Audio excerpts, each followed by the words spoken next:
সেই বিখ্যাত উক্তিটি তো আপনারা শুনেছেন, if you born poor it's not your mistake, if you die poor that's your mistake. আপনারা অনেকে আপনাদের স্কুলের টিচার বা বাবা মা বা বড় ভাই অনেকের কাছ থেকে এই মোটিভেশনটা পেয়ে থাকবেন। আপনারা যদি দরিদ্র হয়ে জন্মগ্রহণ করেন এটা আপনাদের ভুল নয়, আপনারা যদি দরিদ্র হয়ে মৃত্যুবরণ করেন এটা আপনাদের ভুল।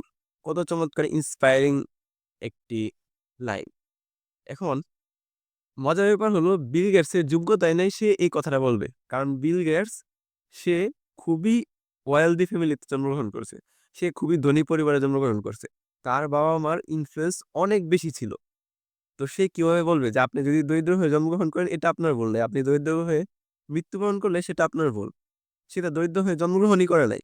বিল যখন লেকসাইড স্কুলে পড়ে তখন 1967 সাল, মনে রাখবেন ওই সময় পুরো আমেরিকাতে মাত্র অল্প কিছু কম্পিউটার ছিল, তার মধ্যে একটি ছিল লেকসাইড স্কুলে।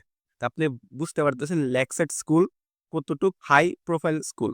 এটার মধ্যে দরিদ্ররা কখনোই পড়তে পারবে না, এটার মধ্যে শুধুমাত্র হাই এলিট ক্লাসের ছেলেমেয়েরা পড়তে পারে। তাহলে আপনি বুঝতে পারতেছেন বিল কতটা ধনী পরিবারের ছেলে।